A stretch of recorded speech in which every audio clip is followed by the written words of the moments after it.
Welcome to Killer Confessions, where the deepest, most depraved secrets and deadliest human desires are meticulously dragged from the shadows and into the stark, unforgiving light.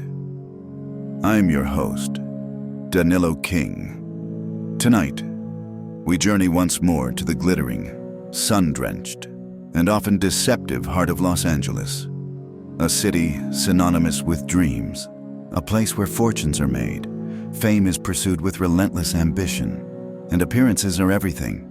But as we so often find on this channel, beneath the meticulously polished veneer of glamour and success can lie a darkness far more terrifying, far more insidious than any Hollywood script could ever conjure.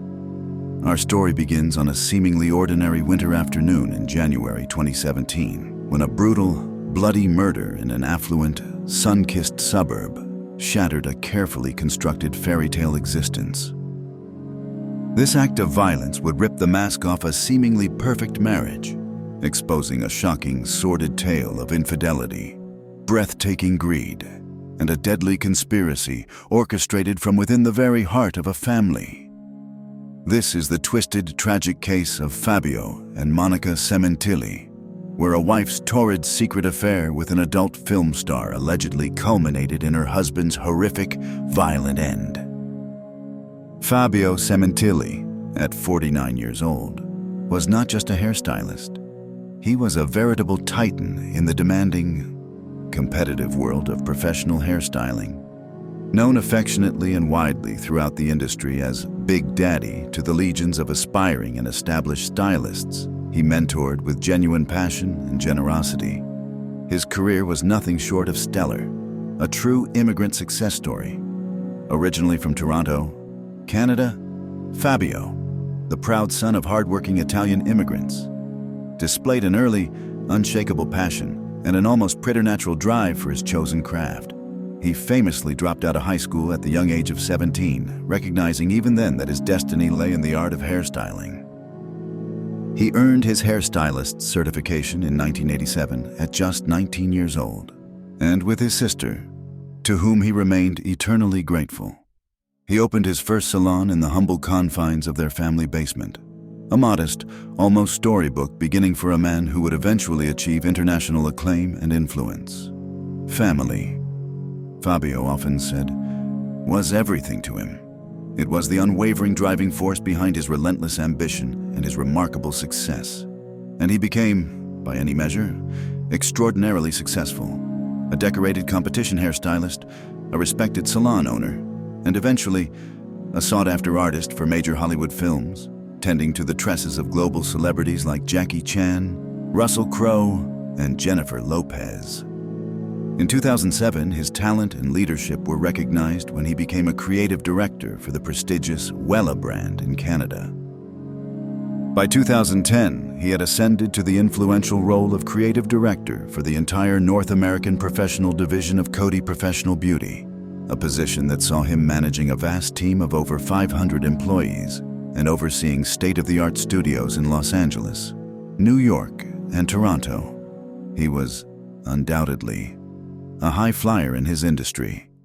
Yet he was universally remembered and cherished not just for his skill, but for his jovial, larger-than-life, good-natured personality and his genuine, unwavering dedication to mentoring and uplifting every aspiring professional he encountered. This, he often stated, was his true intention, his legacy. What he couldn't have realized was that the day he would be only a memory would come far sooner, and far more brutally than anyone could ever have imagined. He and his wife of 20 years, Monica, then 45, lived what appeared to be an idyllic, glamorous life in the upscale community of Woodland Hills. This area, nestled in the San Fernando Valley region of Los Angeles, is one of the city's most affluent suburbs, known for its sprawling, multi-million-dollar homes, celebrity residence, and a general atmosphere of sun-drenched California privilege, a stark, almost surreal contrast to the city's grittier, less polished realities. Their luxurious house, a testament to Fabio's success, was complete with a sparkling swimming pool and Fabio's prized black Porsche often parked in the driveway. To the outside world, they seemed to be living a perfect fairy tale existence. seemingly untouched by the kind of strife or violence that plagued less fortunate lives. They had 2 daughters together, Isabella and Jessica, while Fabio also had an older son, Luigi, from a previous relationship, a son with whom he maintained a close bond. But on January 23rd, 2017, that carefully curated fairy tale violently, irrevocably imploded. It was their younger daughter, then just 16-year-old Isabella, who unwittingly stumbled into a scene that would surpass her worst nightmares, a trauma that would forever be seared into her memory. She had spent a typical day at school, and then, embodying her father's strong work ethic, had attended a job interview at a local Italian sandwich shop. Her mother, Monica, had apparently asked her to run an errand to get her glasses repaired or picked up before she came home that afternoon. This seemingly innocuous request resulted in a slight, yet ultimately insignificant, delay in Isabella's arrival back at the family home. Much later, this delay would seem like a cruel, almost orchestrated twist of fate, though tragically, her beloved father was already far beyond any hope of saving. Isabella arrived home around 4:15 p.m. The first jarring sign that something was terribly wrong was her father's sleek black Porsche missing from its usual spot in the garage. Entering the house through the familiar kitchen door, her eyes were drawn to the backyard pool area, visible through a large kitchen window. She initially saw what looked like her father simply sitting outside in his chair by the pool, perhaps relaxing. But then, as she stepped further into the kitchen, the full, unadulterated horror of the scene registered with sickening force. Blood was everywhere, smeared on the floor, splattered on the pristine white walls, even on the door she had just walked through. Their idyllic, sunlit poolside haven had been transformed into a gruesome, nightmarish crime scene. Isabella, only 16, dropped everything she was holding and frantically, hysterically, called 911, her terror palpable and raw in her broken voice as she spoke with the emergency operator. As she was on the phone, her mother, Monica, almost as if on cue, arrived home, entering through the backyard. Together, Monica and a traumatized Isabella reportedly attempted to resuscitate Fabio, but it was a futile, desperate effort. Paramedics, arriving on the scene shortly after 5 p.m., could only pronounce him dead. Fabio Sementilli had been viciously, repeatedly stabbed in the face, neck, and body. Initially, the brutal scenario screamed of a home invasion, a burglary gone horribly, tragically wrong.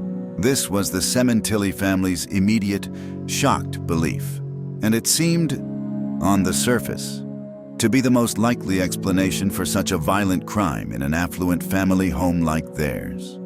Los Angeles, around that time in 2017, had reportedly been experiencing a concerning spate of residential break-ins, some attributed by media to a group or groups dubbed the knock-knock burglars, known for targeting wealthy homes, often in broad daylight.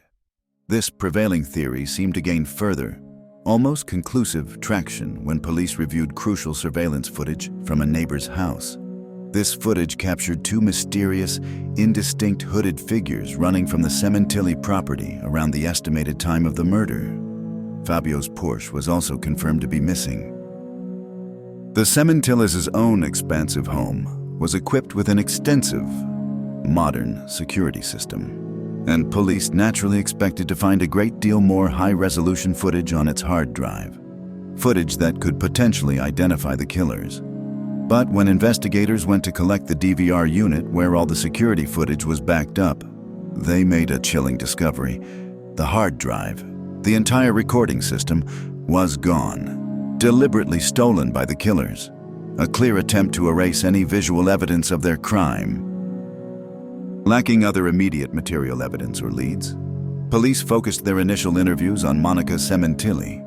She told them that she and Fabio had passed an ordinary, uneventful day together at home. She stated that she had gone out to run an errand at a local Target store around 3:30 p.m., leaving Fabio alive and well, relaxing by the pool. In the mere hour and 20 minutes, she was supposedly gone. Her seemingly happy, luxurious married life had, she claimed, come crashing down around her. Investigators, as is standard procedure, noted her demeanor during these initial interviews, though they also acknowledged that people react to profound shock and overwhelming grief in vastly different, often unpredictable, ways. Her husband had just been brutally murdered in their home. Her reaction could be anything. And indeed, the neighbor's surveillance footage did corroborate her basic story of leaving the house in her truck that afternoon. It also showed their older daughter, Jessica, leaving a little while later, at 3:47 p.m., for a babysitting job that Monica, coincidentally, had arranged for her that day.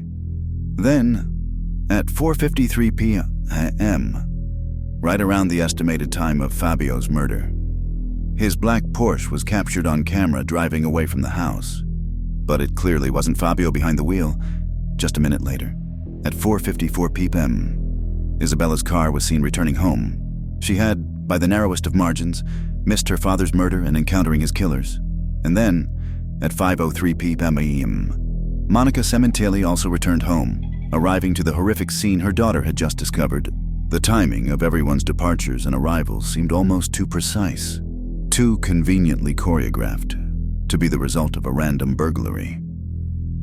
How could opportunistic, random burglars have known that the house would be all but empty at that specific hour, in the middle of a weekday afternoon, in broad daylight?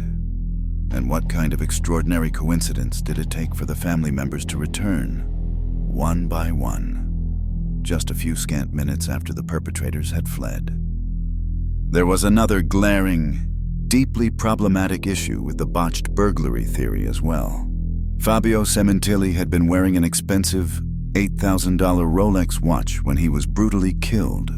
When his daughter Isabella found his body, that valuable watch was still securely on his wrist. What kind of thief, brazen enough to commit murder, steal a Porsche, and meticulously remove a security DVR system, would then leave behind such a valuable, easily pawned, high-end item like a Rolex? No, investigators sensed, with growing certainty, that there was far more to this brutal case than met the eye. This was not a simple robbery gone wrong. Something far more personal, far more sinister, was at play here. They combed through the meticulously maintained crime scene, inch by painstaking inch, looking for any clues the killers might have overlooked. And they found one. A tiny but crucial piece of evidence, a speck of blood, found on a surface inside the house that did not match the DNA profile of Fabio Sementilli or any of the other Sementilli family members. Forensic analysis of this foreign DNA sample yielded a hit in the criminal database. The DNA belonged to a 54-year-old man named Robert Baker. Baker, it turned out, was a racquetball instructor at a local LA fitness center, a gym located not far from the Sementillis' Woodland Hills home. Born in Germany, he had moved to the US as a young child and had lived there ever since. His DNA was already in the CODIS system because he was a registered sex offender, having been convicted in 1993 for lewd and lascivious acts with his minor stepdaughter. That conviction had also resulted in his discharge from the U.S. Army, where he had served as a staff sergeant. Since his release from prison on parole, he had spent his time teaching racquetball, often to affluent clients in the Los Angeles area, including, it was rumored, some celebrities. He himself, however, was reportedly living a very different, far less glamorous life, sharing a modest house with a roommate and barely making ends meet financially. To supplement his meager income, he also, it was discovered, occasionally acted in adult films under a pseudonym. If Robert Baker had been somehow involved in Fabio Sementilli's death, money, or perhaps something related to his connection with Monica, seemed to be an obvious potential motivator. Crucially, and a detail that immediately heightened suspicion, Robert Baker knew the Sementillis. Monica and Fabio were reportedly regulars at the LA fitness where he worked.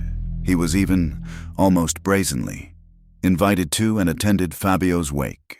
held just 6 days after his brutal murder. On January 29th, photographs taken at that solemn wake also clearly showed Baker with a conspicuous bandage on one of his fingers. Could this seemingly minor cut have been the source of the foreign blood? His DNA? Found at the Sementilli crime scene, police immediately began intensive surveillance on Robert Baker, now considered a serious, primary suspect in Fabio Sementilli's killing. In February, approximately a month after the murder, investigators, treading carefully, casually asked Monica Sementilli about various people who might have visited or stayed at their house in the past, including, almost as an afterthought, Robert Baker. Monica, in response, claimed she knew him only vaguely, as a casual acquaintance from the gym, and didn't even properly remember his full name. There was absolutely no reason, she asserted with apparent conviction, for Rob Baker's DNA to be present anywhere in their house.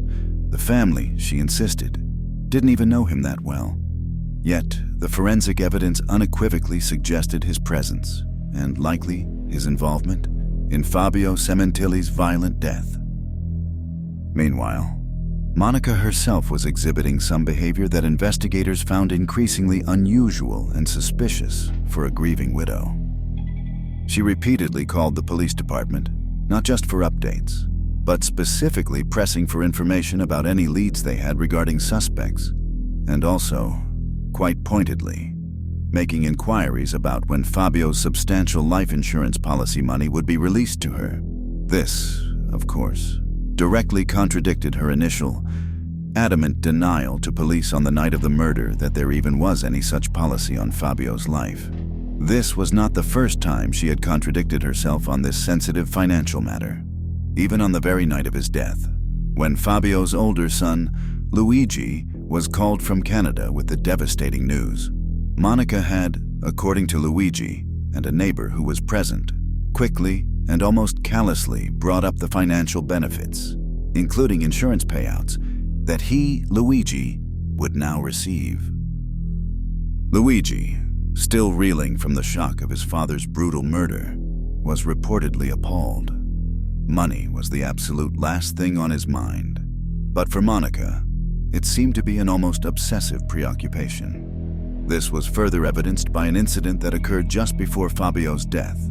He was murdered shortly before his planned 50th birthday celebration. Monica had organized an expensive golf trip for them and their friends to celebrate this milestone, a trip which, obviously, they never went on. She had apparently paid for it up front, with the understanding that their friends would pay her back their share. Or perhaps, investigators later wondered, she had deliberately kept all the money, knowing the trip would never happen. When Luigi came down from Canada after the murder to discuss funeral arrangements and other family matters, Monica, unprompted, showed him the life insurance documents, detailing the significant sum involved, reportedly around $1.6 million. Life insurance policies, while a common and responsible financial planning tool, frequently become a central point of focus in spousal murder investigations, as they can represent a powerful, tangible motive for murder, especially when a marriage is troubled or one party desires a way out without financial repercussions. So, two clear, yet seemingly distinct, angles were now emerging in this increasingly complex case. On the one hand, there was the mysterious Robert Baker, a man with a criminal past, tangentially connected to the family through the gym, and now forensically linked to the bloody crime scene by his DNA. On the other hand, there was Monica Sementilli, the now widowed wife, whose fantastically wealthy and successful husband had just died, leaving her poised to inherit a substantial fortune of her own. She clearly had a powerful potential motive, while Rob Baker, it seemed, had the opportunity, and perhaps a violent proclivity. What remained elusive was the definitive, concrete link that connected these two individuals in a conspiracy to commit murder. Monica, like Fabio, was also originally a Toronto native. She had met Fabio in 1997 at the salon he co-owned with his sister. She was a makeup artist by trade and had initially come to the salon as a customer. But their connection quickly blossomed into something more. Fabio, who had been divorced from Luigi's mother in 1995 and had been single for 2 years, apparently saw Monica as an exciting new start, a vibrant new chapter in his life. And to Monica, perhaps, the ambitious and increasingly successful Fabio represented a pathway to a secure, glamorous future. His career was undeniably on an upward trajectory, and he was well on his way to becoming a recognized name in the international hairstyling world. She reportedly fell in love with him. And perhaps, equally, she fell in love with the allure of the opulent lifestyle they would eventually lead together. They moved from the familiar surroundings of Toronto to the sprawling metropolis of Los Angeles with their 2 young daughters in 2011, when Fabio's career reached new heights. There, in the sun-drenched landscape of Southern California. Monica had a few part-time jobs over the years, but she reportedly spent the majority of her time managing the family's considerable finances and meticulously organizing their busy schedules. They lived a very privileged, almost cosseted life, complete with a housekeeper, gardeners, and someone who regularly looked after their pristine pool. Monica, it was said, liked to take full advantage of this affluent lifestyle. The family went on many exotic, expensive vacations to glamorous destinations like Hawaii, Cabo San Lucas, and St. Thomas in the U.S., Virgin Islands. These trips were often rewards or perks as part of Fabio's demanding work with Cody, one of the many benefits that his success afforded his family. But, as the old adage wisely cautions, money doesn't always buy happiness. For Monica Sementilli, despite all its glittering, opulent advantages, this certainly seemed to be the case. She reportedly grew increasingly dissatisfied with her life with Fabio, perhaps feeling unfulfilled or restless. In 2015, 2 years before Fabio's murder, Monica joined a racquetball league at the LA Fitness Center in Canoga Park, a decision she perhaps framed as wanting to get in shape and meet new people outside her domestic sphere. It was there she hired a personal trainer, a man named Matt Nurse. But Matt, it seemed, wasn't just a trainer to her. She downloaded pictures from his social media accounts and eventually, quite forwardly, asked him out for drinks. Matt Nurse reportedly turned her down, but she nevertheless confided in him about her marital dissatisfaction. She apparently questioned why she should throw away 20 years of marriage and a luxurious lifestyle when she could, in her view, seek sexual fulfillment elsewhere anyway. Having failed in her pursuit of Matt Nurse, she then turned her attention to other men at the gym, and in particular, to the racquetball instructor, Robert Baker. In December 2015, she initiated contact with him, ostensibly to request racquetball lessons. Her emails, even from the outset, were described as overtly flirtatious. They scheduled a lesson, and he gave her his phone number. That lesson, it seems, must have gone exceedingly well. Shortly afterwards, they began an intense, clandestine affair. And contrary to what Monica had initially, and repeatedly, told the police, that she barely knew Baker and he had no reason to be in her house, she had, in fact, frequently brought him back to the Sementilli family home, even on at least one occasion, when her daughters were present. Their older daughter, Jessica, who was 17 at the time, even recalled seeing Baker in their home, with Monica offering a weak excuse that he was a friend who needed a place to stay and had slept in a spare room. In reality, Rob Baker and Monica Sementilli had been sleeping together, often in Fabio's own bed, for many months. The sheer volume of their communication was staggering between January 2016 and January 2017, the year leading up to Fabio's murder. Phone records revealed that Monica had called Rob Baker over 9,000 times, and he, in turn, had called her over 17,000 times. They were clearly, deeply, and obsessively entangled with each other, and though Fabio was often away from home on business trips, a demanding aspect of his international career, Monica remained, in name at least, married, and that marriage, it was becoming increasingly clear to investigators, was likely viewed by Monica and perhaps by Baker as well, as a significant and ultimately disposable inconvenience. Rob Baker would later testify to this very fact. They frequently used an encrypted messaging app called Viber to keep their extensive communications secret from prying eyes, particularly Fabio's. Viber, like other similar apps, offers end-to-end encryption, making messages difficult for law enforcement to access without obtaining the device itself or cooperation from the users or the company, which can be a complex legal and technical hurdle. Was this secrecy merely to keep their passionate affair hidden from her husband? Or was there something else, something far more sinister? They didn't want a record of.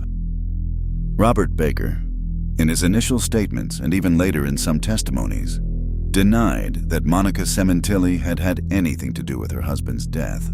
When asked if she ever told him she would divorce Fabio for him, Baker stated, "We touched on it lightly, but I could tell that she wasn't going to do that. That wasn't going to happen." He then shockingly claimed, "I murdered him because I wanted her." This painted a narrative of a crime of passion, a story of uncontrollable infidelity and a lover's desperate jealousy, a plot line almost lifted directly from one of the dramatic movies filmed just around the corner from their Woodland Hills home in the heart of Hollywood.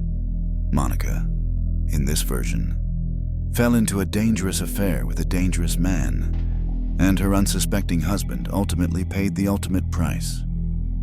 So Rob Baker's initial claims went.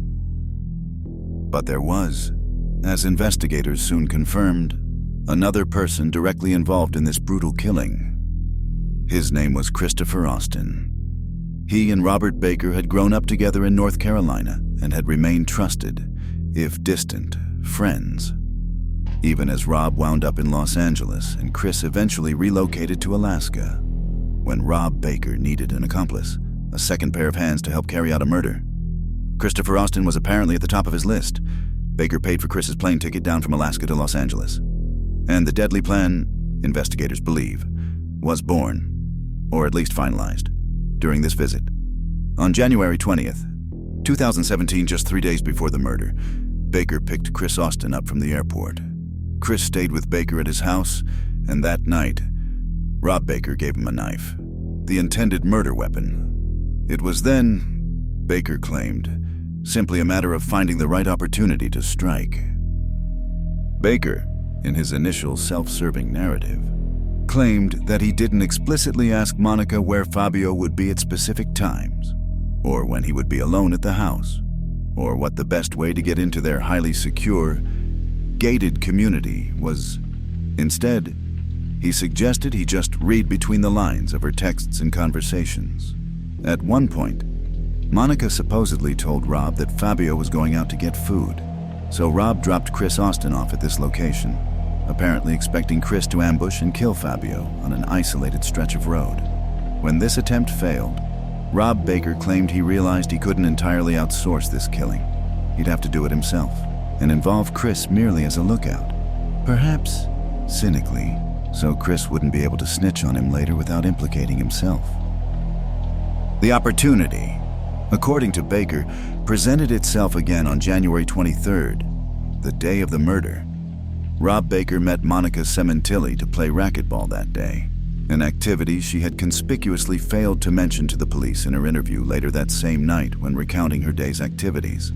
Baker claims he casually asked Monica about Fabio's movements and plans for that day, and so Rob Baker learned that Fabio would be home alone that afternoon, working by the pool, alone, and vulnerable to attack. He and Chris Austin then allegedly parked their car a mile or so away from the Sementilli house to avoid detection. They wore hoodies to obscure their faces from the ubiquitous security cameras in the affluent neighborhood, and they jogged up to the house, both allegedly armed with knives. Chris Austin, according to Baker's account, stood watch outside, acting as a lookout, while Rob Baker crept inside the house, looking for Fabio. He found him on the back patio, by the pool. It just catched him off guard. That's all it was. Baker would later chillingly recount. When I approached him, he either heard me or he saw me. He turned around real fast. He yelled, and he grabbed me by my shirt, by my hoodie, by my chest. I tried to cut him the first time. I kind of lost track of everything then. Fabio, a strong man, apparently tried to fight back against this vicious, unprovoked attack. He was reportedly bigger than Rob Baker, but Baker, in that moment, had a single, mindful, awful, and murderous purpose. When asked how many times he stabbed Fabio, Baker replied, "I have no idea. I just kept on trying to cut. I just knew I was moving until I felt him weaken, until I felt him let go of me." Rob Baker stabbed Fabio Sementilli until he was dead. Then, he said, he had to cover his tracks. First thing to try to do is start pulling out drawers and throwing clothes around to make it look like it was all invasion. Then he and Chris Austin took Fabio's Porsche and fled the scene, also taking the crucial security DVR. They dumped the Porsche later that same night, again trying to dispose of the evidence of what they had done, but the car contained traces of blood whose DNA matched Robert Baker. Rob Baker, at least, wasn't getting away with this heinous crime. But was he telling the complete truth? Had it been only him and Christopher Austin involved in this brutal killing? Had Monica Sementilli, the grieving widow, truly had no idea? No involvement? The evidence increasingly suggested otherwise. On the day of Fabio's murder, she and Rob Baker had exchanged an astonishing 95 encrypted messages on Viber. That night, after the murder, Rob Baker deleted the Viber app and all its data from his phone, a clear attempt to hide whatever incriminating conversations they had been having. When the police were initially investigating and asked Monica for the passcode to her phone, she told them, rather unconvincingly, that she couldn't remember it due to her shock. In a state of extreme shock, perhaps this could be true for some people, but investigators suspected it was a lie. And indeed, it was later discovered that the passcode to her phone was, tellingly, Rob Baker's birthday.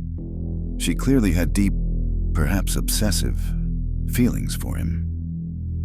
She was reportedly in the habit of introducing herself to some people as Monica Baker, instead of Monica Sementilli, claiming, rather weakly, that Baker was simply easier for people to pronounce. She was also apparently planning to buy Robert Baker a house in Las Vegas, allegedly intending to use the substantial proceeds from Fabio's life insurance policy to do so. In the months following Fabio's murder, the police put both Monica Sementilli and Robert Baker under intensive surveillance. On February 21st, just under a month after her husband's brutal murder, police followed them to a bar in the Los Angeles area. They were seen kissing passionately right outside the establishment. This behavior, so soon after her husband's death, hardly painted the image of a grieving, heartbroken widow. More damningly, investigators pieced together her movements on the day of the killing itself. She had indeed gone to Target, as she claimed, but she had also met Rob Baker there, in the parking lot, for a clandestine conversation just before she went inside the store to establish her alibi by making some purchases. It was after this meeting that Baker then drove off to the Sementilli home to commit the murder. Monica was subsequently seen on Target's CCTV footage apparently glued to her phone as she browsed the aisles. Perhaps, investigators theorized, checking her home security system remotely via an app, or anxiously waiting for an update, a signal from her lover that the gruesome deed she had allegedly commissioned him to commit was done. In August 2017, approximately 7 months after the murder, Monica Sementilli and Robert Baker were both arrested. They were arrested together, deliberately, by police who hoped to monitor their interactions and conversations in the back of the police car and later in lockup, hoping they might reveal further incriminating details about the crime or each other's involvement. In lockup, they were reportedly like a twisted version of Bonnie and Clyde, their affection still apparent, but also clearly scrambling for a way out of their increasingly desperate situation. While in jail, the pair even conducted explicit phone calls, brazenly continuing their illicit relationship, even while behind bars and facing murder charges. Robert Baker, at this point, still claimed that Monica had no idea that he had killed her husband. even though this was the very crime they had both been arrested for. This assertion, given the mounting evidence of her complicity, stretched belief to its breaking point. They also tried to concoct an elaborate and ultimately unconvincing story that Monica had accidentally cut Rob's hand with a racket when they were playing racquetball on the day of the murder, and that she had used her own towel from her house to clean it up, which was why, they claimed, his blood was found in her house that day. But this convoluted explanation didn't even begin to address the presence of his blood in Fabio's stolen Porsche. No. Instead, the ugly truth was becoming clearer by the day. Investigators eventually discovered an email dating from June 2016, months before the murder, in which Monica had sent Robert Baker the sensitive login details for her home security system. They suspected that she had also shown him exactly where the physical DVR unit was kept within the house. This crucial information, they believed, had enabled Baker to easily find and remove the DVR on the day of the murder, thereby disposing of the most direct visual evidence of the crime, rather than an innocent bystander, a grieving widow, robbed of her beloved husband by her obsessed, rogue lover. Monica Sementilli was emerging as a vital, active participant, and quite possibly the primary instigator in this horrible, calculated crime. The police then spent the next few months meticulously looking for Rob Baker's accomplice, the other unidentified man in the hoodie captured on the neighbor's CCTV footage fleeing the scene. Initially, they suspected a man named Al Birdsong, a friend of Rob's who lived in Texas, but Birdsong had a watertight alibi for the day of the murder. Eventually, through further investigation of phone and bank records, they identified and located Christopher Austin in October 2017. When detectives brought him in for questioning, he quickly folded under the pressure. Christopher Austin pleaded guilty to second-degree murder and the personal use of a knife in Fabio's killing, in exchange for his full and truthful testimony against both Robert Baker and, critically, against Monica Sementilli. Chris Austin's testimony provided the final, damning pieces of the puzzle. He told investigators that Rob Baker had initially tried to get him to come down from Alaska to Los Angeles earlier, in December 2016. Baker had implied that this trip would be financially advantageous for both of them, and that it had something to do with Monica and Fabio Sementilli. Money, not just lovers' jealousy, Austin confirmed, was indeed at the very heart of this killing, and Monica's increasing distaste for and desire to be free from the man she had married was the driving force. Rob Baker had reportedly told all of this to Chris Austin. Involved in some of these planning conversations, too, according to Austin, was Al Birdsong, the man initially suspected of being Baker's accomplice. While Birdsong didn't appear to have had an active role in the physical act of the killing, Chris Austin stated that Birdsong was present when they were discussing the plot, potentially making it a conspiracy of 4 individuals. When asked if he was under the clear impression that the plan was to kill Monica's husband, Austin replied, yes. And when asked who wanted it done, his answer was unequivocal. Monica wanted it. The wife wanted it done. Rob Baker had first told Chris Austin that Monica didn't like her husband because Fabio was supposedly abusive towards her after the killing. However, Baker reportedly backtracked on this, telling Chris that Monica simply wanted the insurance money. Chris Austin also poked significant holes in Rob Baker's self-aggrandizing story of the murder itself. Baker had claimed that Fabio had spotted him and there had been a violent struggle for his life. But Chris Austin told police that Fabio didn't really get much of a chance to fight back. The attack was swift and brutal.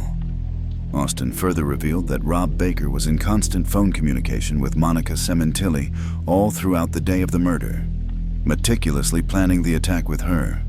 And in the weeks after the murder, Monica, growing increasingly paranoid, had searched the Google query, "Do the police have the right to tap my cell phone?"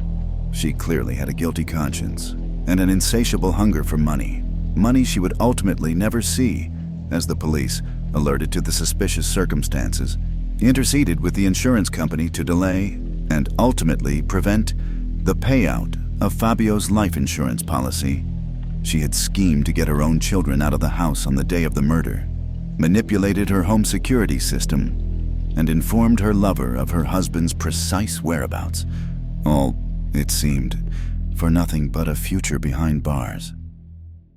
After Chris Austin's guilty plea and his agreement to testify, the dominoes were indeed falling rapidly. Robert Baker also eventually pleaded guilty, but in a final, strange act of loyalty, or perhaps self-preservation, he continued to refuse to directly roll on Monica Sementilli, still claiming that he had been acting entirely without her knowledge or involvement, as if desperately trying to protect her even then. He was even called as a defense witness in Monica's subsequent trial, but his own prior conviction and sentence of life in prison without parole actually worked against her defense. He had nothing left to lose, and so the prosecution forcefully argued that there could be no credible penalty if he perjured himself on the stand in a misguided attempt to save her. His lies on the stand, it was reported, didn't work. While it's unknown if any charges were ultimately brought against Al Birdsong for his alleged involvement in the planning stages, 3 of the 4 suspected members of this horrific conspiracy now faced the full force of justice. Robert Baker was sentenced to life in prison without the possibility of parole. Christopher Austin and Monica Sementilli were, at the time of the documentary's production, both awaiting their final sentencing after their respective legal battles concluded. Together, they had schemed to brutally murder Fabio Sementilli, a charismatic, widely respected professional, a beloved mentor, and a loving father, all to tear a family apart for their own selfish, despicable motives. Now, his children, particularly Isabella and Luigi, continue to try to rebuild their shattered lives, with Isabella, in a poignant tribute to her father, courageously following in his footsteps to become a hairstylist in Hollywood, carrying on his creative legacy. Danilo King, a fairy tale life, meticulously crafted and projected to the world, ultimately shattered by a grotesque web of lies, illicit, uncontrollable passion, and cold, calculated, insatiable greed. The murder of Fabio Sementilli serves as a chilling testament to how even in the most glamorous, sun-drenched settings, the darkest of human emotions can fester, leading to the most horrific and unimaginable betrayals. The damning confessions, painstakingly pieced together by dedicated investigators, finally exposed the killers lurking beneath their masks of normalcy and affection. Thank you for joining us on Killer Confessions. Until next time, remember that sometimes the most dangerous and deadly secrets are whispered not by strangers in the dark, but by those who are closest to us, those who share our homes, and even our beds.